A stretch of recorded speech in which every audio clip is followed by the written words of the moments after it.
Welcome, dear listeners, to Mindful Convergence, the place where we unravel the mysteries of the soul and mind. Have you ever wondered what truly makes a person powerful? It's not fame or eloquent words, but a quiet energy, a profound resonance that can transform the very atmosphere around them. As the great philosopher Carl Jung once said, "He who knows himself masters the world within." In this video, I'll reveal a breathtaking secret: the moments you choose silence and protect the river of your inner energy. You're unknowingly unlocking the door to the most powerful version of yourself. This isn't just a feeling, it's a truth backed by the science of psychology and spirituality. And here's something special. Stay with me until the end of the video, where I'll share a simple yet transformative practice that will instantly connect you to your inner strength and shift how you see yourself. Are you ready to embark on a journey to discover the magnetic power hidden within your inner freedom? If this resonates with you, hit the like button and subscribe to join me in this inspiring adventure. Over the years of living in this world, I've witnessed many wonders, but perhaps the most striking thing to me is how some people can change the entire atmosphere around them, without saying a single word. Have you ever noticed? They don't shout, don't beg, don't argue. They simply withdraw in silence. And as if by magic, the air shifts. People start to feel uneasy, ask questions, even chase after them to understand what happened.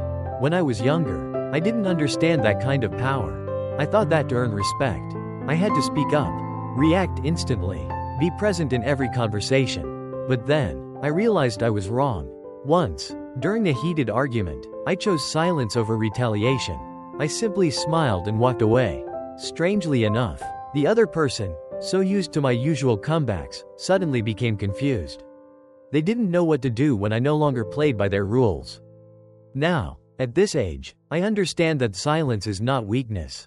It is a quiet strength, a way of telling the world that you are no longer letting others control you through impulsive reactions.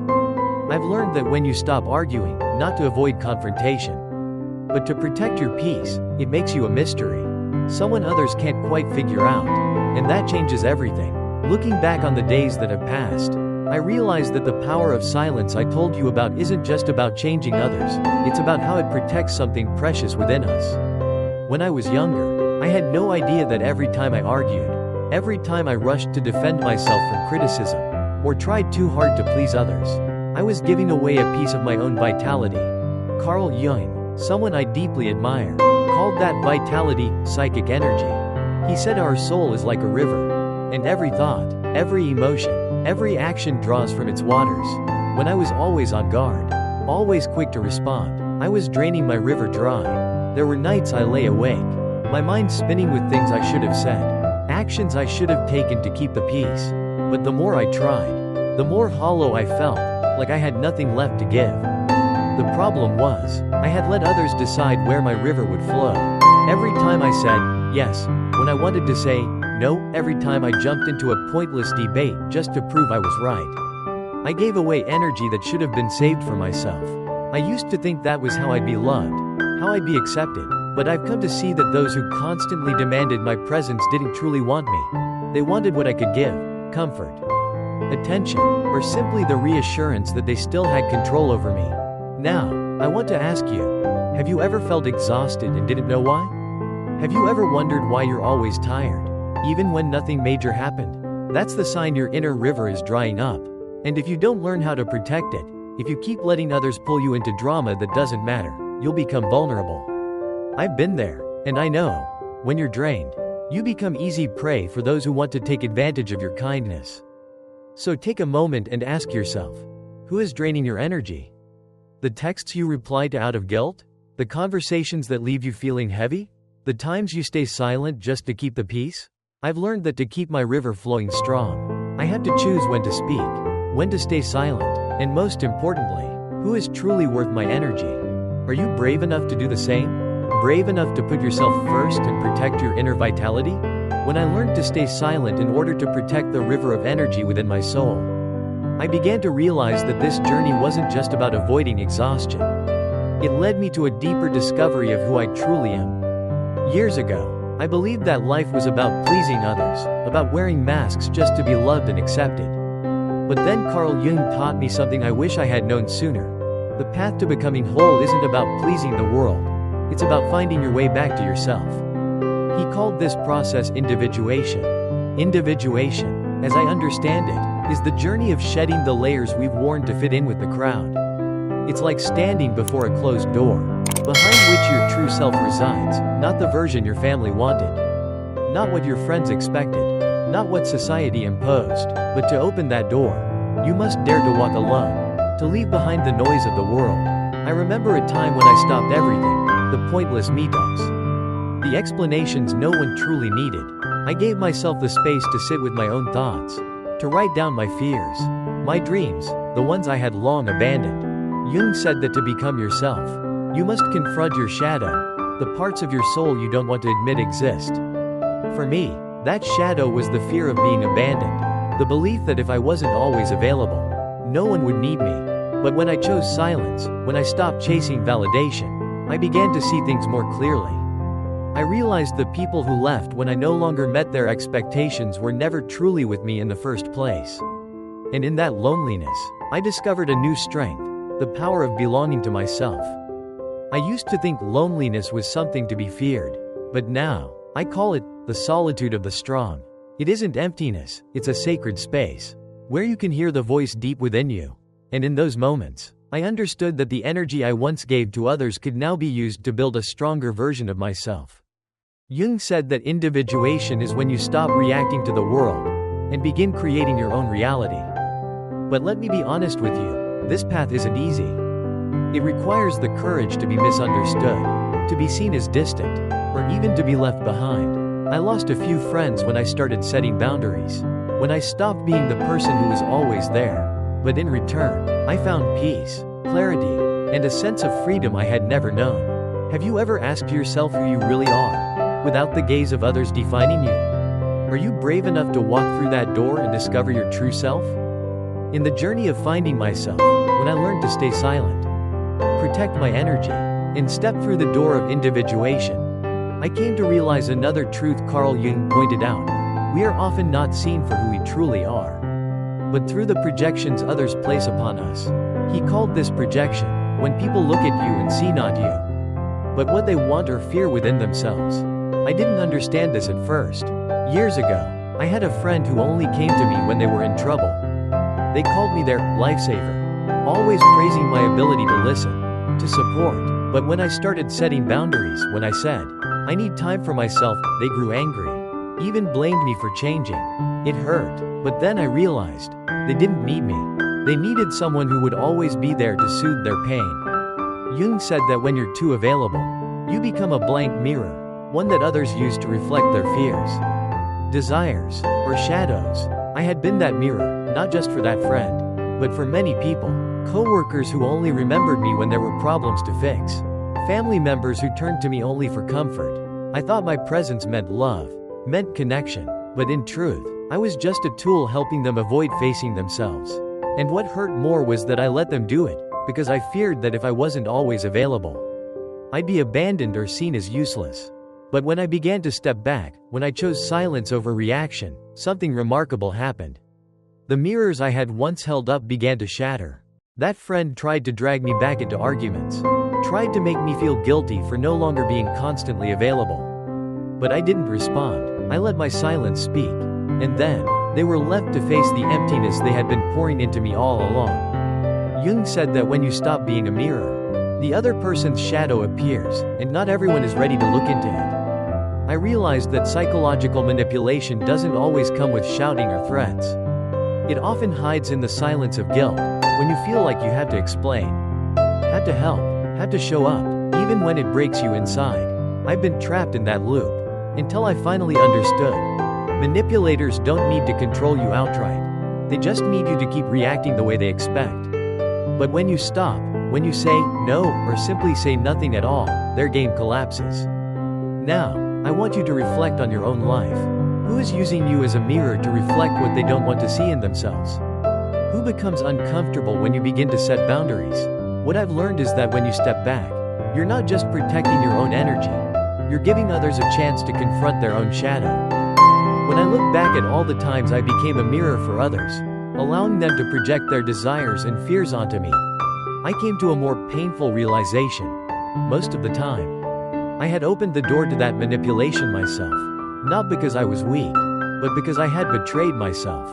Carl Jung once made me reflect deeply when he said that every time we act against our true desires, we abandon a part of our soul in exchange for someone else's approval. I remember when I was younger, I always said, yes, even when my heart screamed, no. I replied to messages in the middle of the night even when my eyes burned from exhaustion. I laughed at jokes that hurt me, just so no one would think I was too sensitive. I did all those things because I was afraid of rejection, of being labeled selfish, of feeling like I had no worth unless I was constantly present. But every time I put someone else's needs above my own, I felt a growing emptiness inside me, as if I were slowly losing who I was.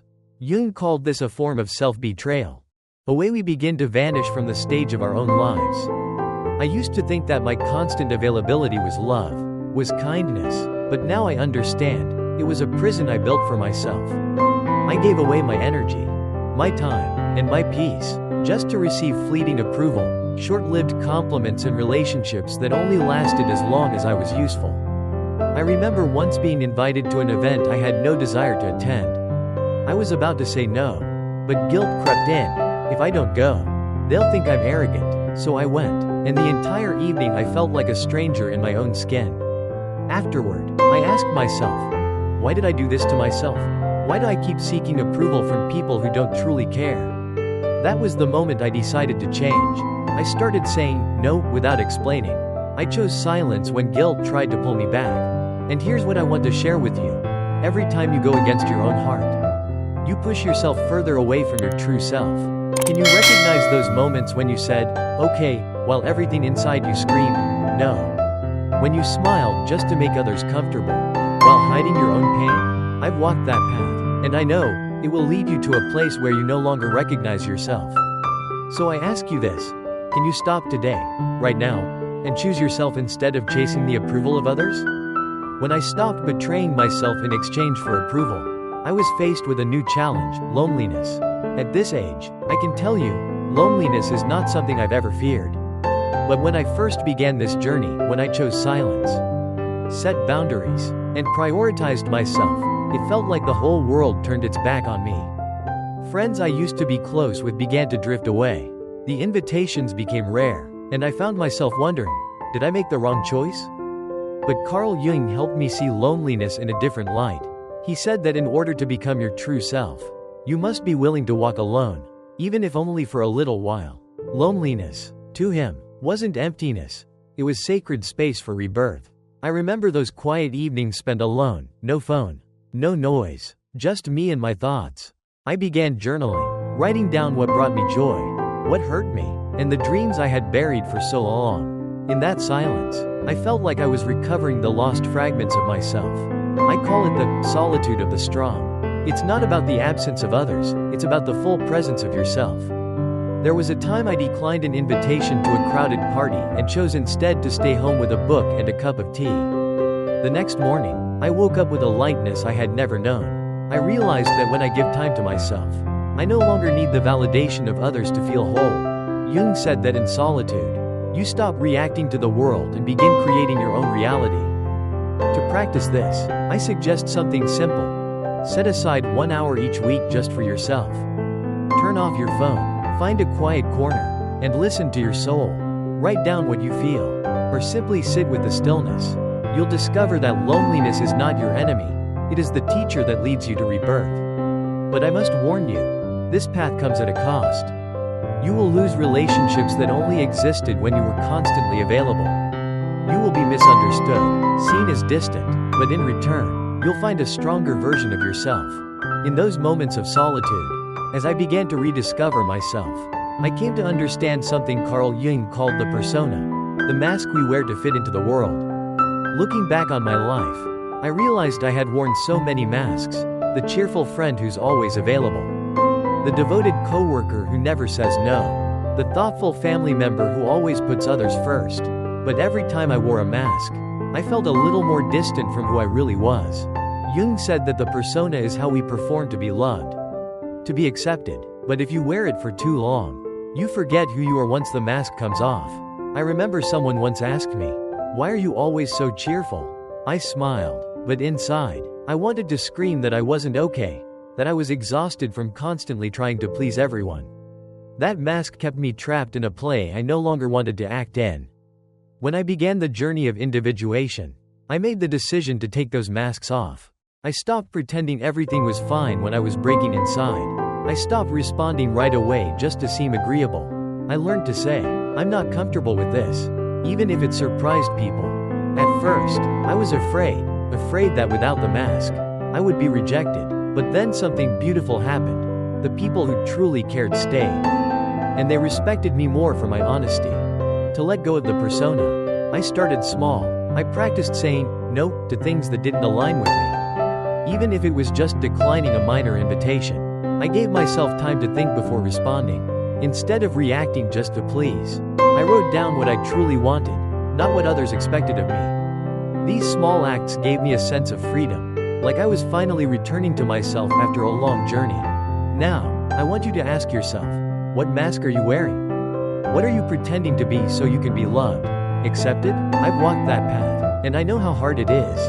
But I also know this, when you dare to take the mask off, you'll discover a power within you that no one can take away. Try something simple today. Speak one truth about your emotions, even if it's only to yourself.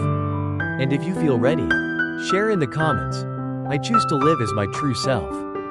Share a moment when you wanted to take the mask off. Your story might just inspire someone else. When I took off the masks and found myself again in solitude, I realized that understanding alone is not enough. To truly change, I had to take action, not grand gestures, but small, consistent choices that protected my soul and honored who I really am. Over the years, I've learned that silence, setting boundaries, and putting myself first aren't just concepts, they are a way of life. And today, I want to share with you the things I did to begin that path. First, I learned not to respond immediately. When someone called or messaged me, I gave myself a moment to pause and ask, is this worth my energy? Sometimes, just 1 minute of silence helped me make a better decision. Second, I practiced saying no without explaining. Once, an acquaintance asked me for help with something I knew would drain me. I simply said, I can't do that right now. No apology, no long explanation, and the miracle was, I felt lighter, like I had just taken off a heavy burden. Third, I began to notice when I was acting out of the need to please others. Every time guilt or the fear of rejection crept in, I paused, took a deep breath, and asked myself, who am I doing this for? Those questions helped me stay grounded in my truth. Lastly, I created space each day to connect with myself, sometimes through journaling, sometimes by walking alone. Those quiet moments reminded me that I don't need external validation to feel whole. I encourage you to start with one small action today. Maybe it's declining an invitation you don't want to accept, or spending 10 quiet minutes alone with your thoughts. Try saying no once, without feeling the need to explain. You'll find that these small steps can lead you to a freedom you never knew was possible. And if you're already on this journey, I want to hear your story. Comment below. I choose to protect my energy.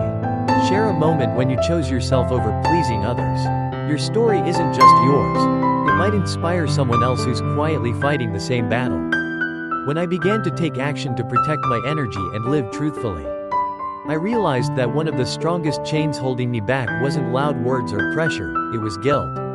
Carl Jung helped me understand that psychological manipulation often hides in the silence of guilt. When you feel like you have to show up, have to help, have to explain, even when it's tearing you apart inside. I remember once, a family member called and criticized me for not visiting more often. They said words that weighed heavily on my heart. If you really cared, you would be here. In that moment, I felt like a terrible person, as if I owed them my presence. I almost apologized, almost promised I'd come immediately, but then I paused. I realized that guilt wasn't truth. It was a tool to pull me back into a role they wanted me to play. Jung said manipulators don't need to control you. They just need you to keep reacting the way they expect. I've fallen into that trap many times. There were nights I couldn't sleep, blaming myself for saying no to a favor or for staying silent instead of explaining myself. But over time, I learned that guilt didn't belong to me. It was a shadow others projected onto me to keep me in their control. When I started pulling back, when I said, I can't, without explaining, I felt the knots of guilt begin to loosen. One time, an old friend tried to drag me into an argument by saying, "You're not the same anymore." I smiled and replied, "Maybe I'm becoming myself for the first time." My silence afterward confused them, and I realized that by not reacting, I had taken back my power. Jung said that when you stop being a mirror for others, they're forced to face themselves, and that's what they fear most. I want you to reflect on the moments when you felt guilty for choosing yourself. Who made you feel like you owed them your presence, your explanations, or your energy? I've walked that road, I know how hard it is. But I also know that when you dare to let go of guilt, you will feel freer than ever before. Are you ready to face that guilt and choose your peace instead? When I learned to let go of guilt and protect my soul, I realized that to truly be free, I had to understand what triggered my reactions, what pulled me out of the center of myself. Carl Jung called these emotional triggers the moments when a word, a look, or a memory makes you act on instinct, even when you know it's not good for you. I remember days when even a small critique could keep me up at night. Once, a colleague told me my work wasn't good enough, and I spent the entire week trying to prove them wrong, only to exhaust myself and wonder why I let a meaningless comment control me.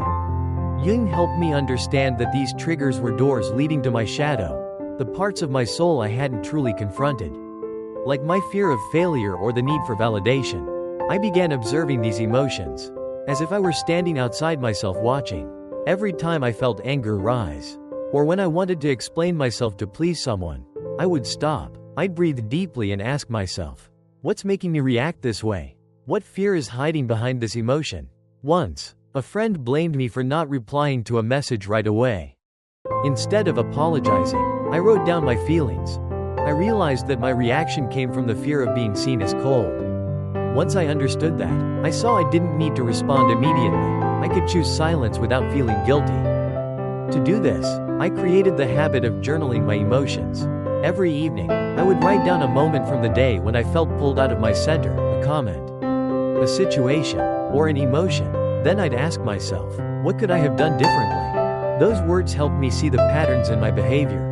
And little by little, I learned to preserve my energy instead of letting it slip away. I encourage you to try this today. Pay attention to a moment when you feel like you want to react immediately. Stop, breathe, and ask yourself, what's making me feel this way? Write down the answer, even if it's just in your head. You'll see, self-awareness is the key to protecting the river of energy within you. When I learned to observe what triggered my reactions and let go of guilt, I realized another lesson life had taught me, the value of scarcity. Looking back, I see that when I was always available, always responding instantly, always present, always trying to please everyone, I became too easy in the eyes of others, like a stream of water that no one appreciates because it flows endlessly. Carl Jung made me reflect that what is easily available is rarely valued. And I experienced this through my own life. I remember a time when I was the person everyone called when they needed help. I was always there, answering late-night calls, attending meetings that brought no joy. But I realized that the more I was present, the more I was taken for granted. The thank yous grew fewer, and I felt like a tool rather than a human being. One day, I decided to change. I started being selective. I didn't respond to every message. I didn't show up everywhere. Once, an acquaintance asked, "Why have you been so hard to reach lately?" I just smiled and said, "I'm spending time on things that truly matter." What happened next was miraculous. The people who had once taken me for granted began to respect me more. They no longer called just to demand, but started to appreciate the moments I chose to be present. Jung said that when you become scarce, you force others to see you with a new perspective, not as a tool, but as a valuable presence. Scarcity is not arrogance, it's a way of reminding the world that your energy is valuable, that your time is not infinite. I learned that by becoming unavailable, I wasn't just protecting my river of energy, I was changing how others treated me. Shallow relationships slowly faded, but the ones that remained were with people who truly saw me, not the role I had once played. I encourage you to try this. Next time someone demands your presence, ask yourself, do they deserve it? Try stepping back once, not as a punishment, but as a way to affirm your value. Now, I want you to think, who is taking your presence for granted? Are you willing to become scarce to reclaim your worth? Write in the comments, I choose my value. Share a moment when you chose to step back in order to be respected more. Your story could be the spark that lights the way for someone else. Start today. The world will learn to appreciate you when you appreciate yourself. When I became scarce and learned to appreciate my own value, I faced a final truth that Carl Jung taught me: to truly be free, you must dare to look at your shadow, the parts of your soul that both you and others do not want to acknowledge. Over the years, I realized that each time I withdrew, each time I set boundaries, I wasn't just protecting my energy or finding myself. I was forcing both myself and others to face the darkness within. Jung said that the shadow represents the hidden corners of the soul, fears, insecurities, or things we bury because we are ashamed. For me, my shadow was the fear of being abandoned, the belief that I only had value when I was useful. But I also saw the shadow in those around me. Once, when I refused to help an acquaintance because I needed time for myself, they became angry and called me selfish. I realized that their anger wasn't about me. It was because they were facing their own shadow, the dependency, the emptiness they didn't want to acknowledge. I learned that when you become unavailable, you are like a broken mirror, no longer reflecting what others want to see. This makes them uncomfortable because they have to look at themselves. I remember a friend who used to rely on me to feel safe. When I started pulling away, they tried to pull me back with accusations, but I stayed silent, and slowly, they began to find their own footing. Jung said, "We do not become enlightened by imagining figures of light, but by making the darkness conscious." To confront the shadow, I began asking myself, what makes me fear setting boundaries?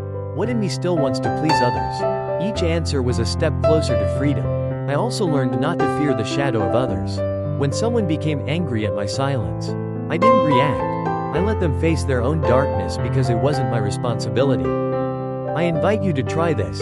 Next time you feel pulled into an argument or blamed for choosing yourself, stop. Ask yourself, is the real issue here mine? Or is it theirs? Write the answer in your journal. And gradually, you will feel more confident in yourself, no longer blaming yourself. Over the years, I've realized a precious gift that the journey of silence, protecting my soul, and confronting my shadow has given me: inner freedom. It's the moment when I stand firm in myself, not swayed by expectations or guilt. The day I learned to say no without fear, removed the masks, and embraced solitude, I realized I no longer needed anyone to validate my worth. Each time I chose silence over argument, each boundary I set, it was as if I opened a door within my soul, a place where I could truly be myself, not the image others had painted for me. Carl Jung once said, "True freedom comes when you live in alignment with your true self." Even if the world misunderstands you, this path is not easy, but it is worth it, for it leads you back to your true home, yourself. If my story has touched you, write in the comments, "I choose to find my true self." Share a small step you've taken, so we can inspire each other. Thank you for listening to An Old Man Like Me. Please follow to continue the journey of self-discovery. See you again.